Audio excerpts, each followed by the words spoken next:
Howdy, y'all. This is Taylor Ursula of That's So Pisces, and it's time to talk about our third quarter moon in Cancer.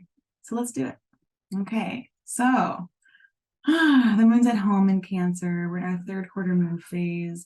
And so we might be thinking about and feeling perhaps ready to respond to what it is time to let go of at this time. The moon will, before it meets the sun in a square Mercury. Now, I'll say that if you tuned into the Libra season video, you may know that in about 2 weeks from this moon, we will have another Mercury cazimi, this time with Mercury being direct. And this is where Mercury will begin to pass the sun and move ahead into, preparing for its next new cycle of what it's going to learn before it goes retrograde again. So the moon is coming through and squaring this Mercury, which has just entered Libra at 1 degree. We'll then have the moon trine Saturn. And we've been describing these trines to Saturn as perhaps an awareness of becoming aware of a responsibility that we can or need to take on in order to make some of our long-term visions come to fruition.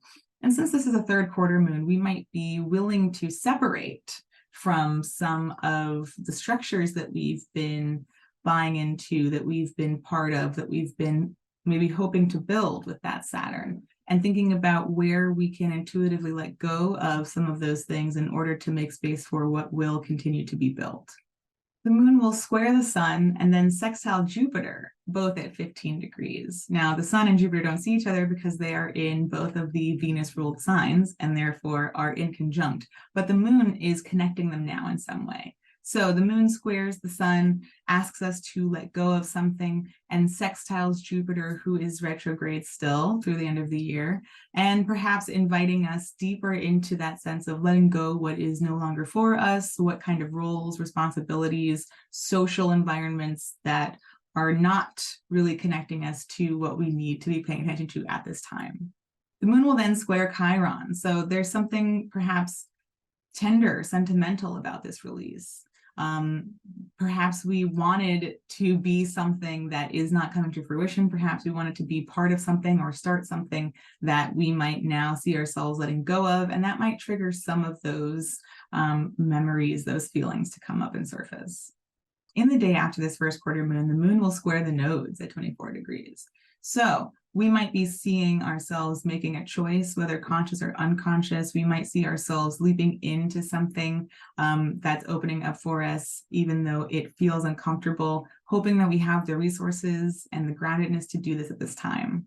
The moon trines Neptune, which maybe brings us back into that bigger picture, helps us see some of what we are hoping to channel at this time. Neptune being such a transcendent and a trans-Saturnian planet, and really representing kind of the creativity that is accessible to us now, but being careful to be mindful of some of the lie or deception that is also possible through that channel. To wrap up this conversation, the moon squares Mars at 27 degrees of Libra. And I'll mention that this is happening 3 days after Mars has met the South Node. So Mars has met the South Node and opposed the North Node that it's ruling. So that may be part of the story around this third quarter moon. And the moon squaring Mars may have feelings about what we've cut away, what we've had to relinquish. Mars is not very strong in this sign, and so it can see the North Node, but all it's really able to do is perhaps separate, again, some of what we said about Saturn just the day before. So there might be a continuing theme of what we have to give up or surrender at this time. It feels uncomfortable. Again, it's connected to us meeting that North Node in Aries journey, and so even though it might be triggering and bring up something painful, we might want to try to see what it all means, and we'll be compelled to do that when the moon opposes Pluto in Capricorn at 28 degrees. So there is absolutely a confrontation of what we are navigating, what kind of hold it has on us, how we are attached to it is a very Pluto theme, what sense of loss we're experiencing as we navigate this time, and what we're able to make of it. Again, if we are able to zoom out and see some of what's possible beyond this, that may be helpful to us. If we zoom out too far and we take in too much, that may add to the number of things that we're feeling come up at this moon. So being mindful, taking steps to ground at this time in this moon, which in Cancer is feeling all the things and like adapting to all of these sort of interactions in real time. It might be tiring. We might need to kind of take a break, put some things down. And my final note is that this is as Venus is wrapping up its time in Leo, finally done with that shadow phase, finally done with the whole narrative of the several months we've spent with Venus and Leo at this point, and finally making a break for it and entering into a new sign, touching base on the ground, getting rooted into those Virgo themes. And we will talk more about that soon. We'll talk about the impact of that at the Libra new moon. Okay, let's go ahead and recap all the cards that we've pulled for this lunation cycle. Let's get a sense of how this whole narrative is coming to a close now. I will grab those cards and see you there. Okay, here is our recap of this whole lunation phase, starting with the new moon in Virgo, our 29-degree first quarter moon in Sagittarius, last week's full moon in Aries. If you missed any of these, head to these videos now. Go ahead and check them out. Get caught up, and we'll see you in just a minute. Okay, here we go. All right, so if you would like to follow along and pull for yourself at this third quarter moon, you can go ahead and check out the description in this video, where you will find a link to my shop. You can download the free PDF. It contains all of the spreads for each of the 4 different phases that we pull for. A little recap of what we're asking, what we're checking in about at this third quarter moon. We're asking what is coming to a close now. We're asking about our previous attachment to what is ending now. We are checking in about how we can make meaning from this process as humans. And lastly, we are taking a look at what we can invite in at this time. Okay. And we'll get a look at how these tie into the rest of the narrative that we've already explored. Okay.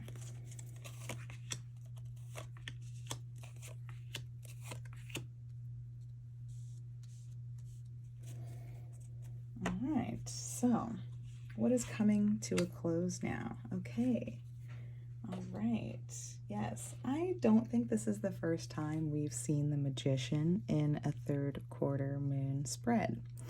And it can feel, and I feel like I'm having deja vu because I feel like I've said this before. It can feel strange to see the Magician showing up as something that's ending. Typically, we like to see this card as an initiation into something that's starting. But we have had some alignment of energies come in and allow us to execute something, make something happen, manifest something, however that feels to you. The Magician is mercurial, and maybe that's part of what the moon in square to Mercury is highlighting that we talked about. There's Mercury in this card, and so it's about having the right moment line up, recognizing that the tools we have at our disposal, I don't like that phrase, that's such a weird phrase, the tools we have at our availability, we'll say that, are appropriate for what we have been wanting to create. So there's an energy that has been kind of waiting for the right moment, and the Magician represents that right moment. So hopefully we saw some of that right moment energy showing up throughout the earlier phases of our lunation cycle. We talked about putting things into motion, reaching out to people. We saw the Three of Wands in our first quarter moon, where we were sort of just setting down the path.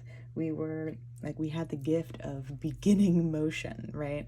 And so hopefully we are recognizing that some bigger chapter we've been aligned with is revealing to us that we've been able to make something happen, kind of right time, right place moment. Okay, what our previous attachment is to what is ending now is the Two of Swords. Okay, so let's, oh, this Two of Swords has been showing up for me a lot personally. And it can be really triggering. And I feel like it's sort of like a self-fulfilling prophecy when you see the Two of Swords, because you already know that you don't know, and this card reaffirms that you don't know. Thanks, Tarot. There is something very the attachment to a Two of Swords, or the attachment to the Magician, is certainly this feeling of, did I do it? Did I set into motion what I wanted? I want to hold on to the Magician. I want to think that I still have a chance to shoot my shot, or that the window isn't closing. And of course we do. We're humans, and we are in a time where we can't see very far ahead of us still, and we've been talking about that all summer and now into the fall, right? With all the retrogrades that we have had, and both Venus and Mercury finally wrapping up their retrograde shadows just this very recent moment. So, and we've talked about Mars not being able to see the North Node at first, and now in Libra not really able to do much to get us to the North Node.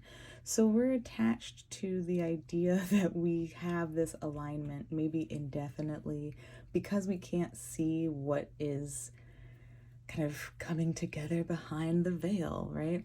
We can't see what the North Node is pulling us toward. We can't see if we're getting there.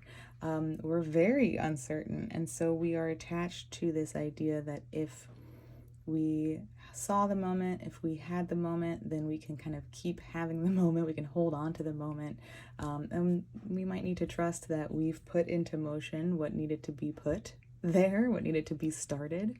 We've connected with the people we needed to connect with about what we were thinking about, and we are now kind of having to confront that we still are being guided by something that isn't logical and like fully outside of ourselves. And that's nerve-wracking for us humans who want confirmation, we want information, we want validation. It's hard. It's hard to be a human. Okay, so how we can make meaning from this. It's the Page of Swords. Okay. We had the Ace of Swords earlier in this cycle.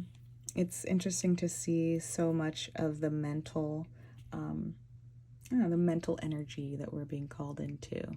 So the Page of Swords is recognizing that we are approaching the limits of what we know, whatever knowing is about for you in this time. We've approached the limits of our knowing, and it's time to kind of break through the framework of what we currently experience in order to be open to what is beyond it. It's not the night.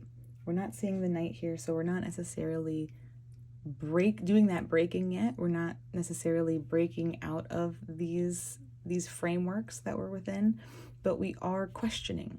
We are recognizing that there are new ideas entering the framework, and we want to kind of be this hawk energy that's kind of pushing just beyond the boundaries of what we know. We want to be free to know more, right? And maybe thinking about what that looks like for us. What would it look like for me to begin to open up to that? And how would that help me navigate this process? We just talked about how we don't know anything. So if we are willing and conscious of our desire to open up to the new information, it might mean that it looks different than what we're used to looking at, right? Okay. So what we can invite in at this time, yes, yes. Isn't Mars just about to enter Scorpio? Isn't that just imminent for us? I'm pretty sure that that happens next week.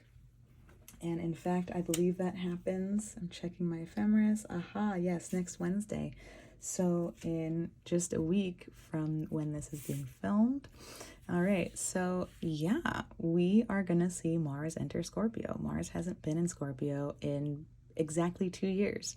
Halloween of 2021 is the last time that Mars entered Scorpio.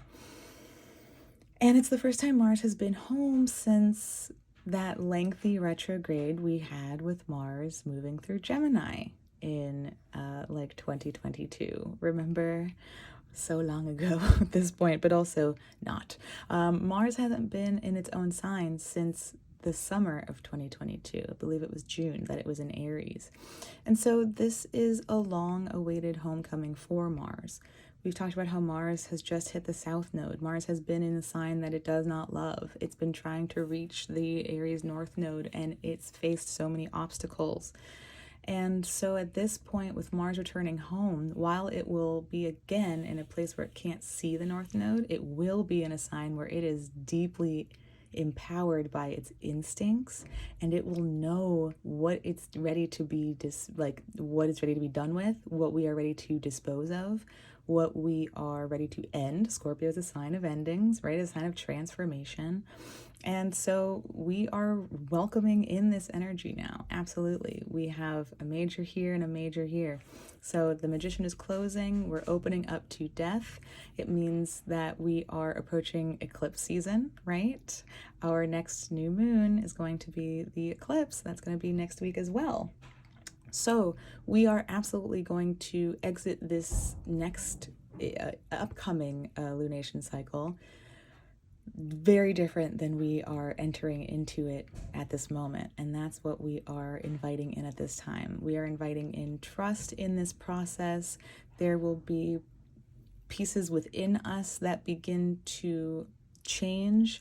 We will not necessarily see all of what that looks like, but we will definitely feel it. And we can absolutely invite in that transformation at this time. I'm ready for Mars. All right. Oof. What a lunation cycle. Thank you so much for tuning in. If you enjoyed this, I would love if you would give it a like, give it a share, give me a follow. I can't wait to talk to you about this next lunation cycle that starts with the eclipse. We'll be pulling a different spread because it's not a typical lunation. All right, so you definitely want to tune in. I will see you there.